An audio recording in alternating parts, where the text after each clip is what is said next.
is that one of the key things about the longleaf yellow pine is it gives off tar and pitch, which was then could be distilled into turpentine. So for about 150 years, this area really provided a huge percentage of the naval stores for the world. So until the boats got heavier and made of metal, but as long as they were small. Yes.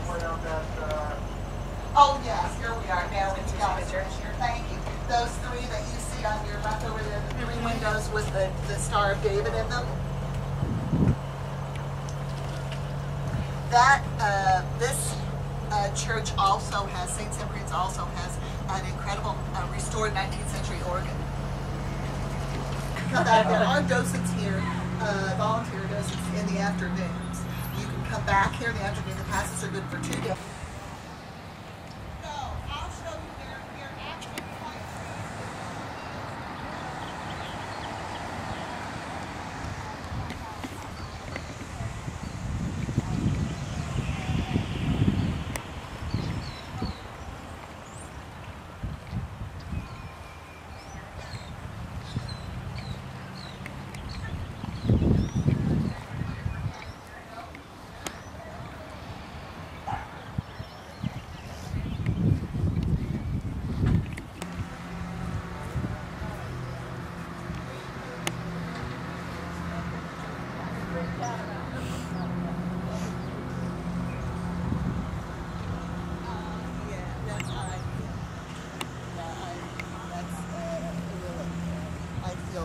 Very fortunate to be in a place like this, where there is stood first where the federal courthouse is, that brick building up there, was moved the first time to the front of this parking lot and the second time to that part of the parking lot. But initially they were a block apart. They lived a block apart, and I was interested in their relationship. Yeah. And as it turns out, John Wright Stanley Jr.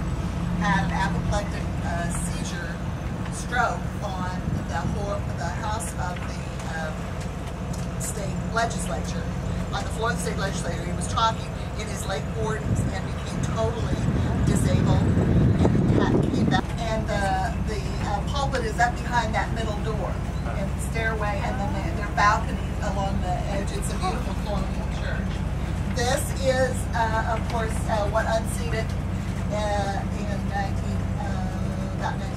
1932, rather, the federal courthouse. It was one of the WPA projects that Roosevelt started. And there is today a sitting federal judge on the second floor. She's very busy. This is we call it the A. You look in the directory, there is every church possible. It was very important to the people who settled in New Bern. And clearly there were a lot of different persuasions. So all I can say to you is that's what happened. Yes, right. And this is St. Paul's. William Gaston did bring over a Catholic priest from London finally and started this as St. Paul's Historic Catholic Church. Now St. Paul's is a large parish outside of town, but this is still used for some events like weddings, and it is maintained, and it just was painted last fall. So it is still maintained. This is the Jewish synagogue, also designed by Herbert Woodley Simpson in the Greek Revival, like the Christian Zionists. It cost $5,000 when it was made. This little house next to it is one of my favorite. I think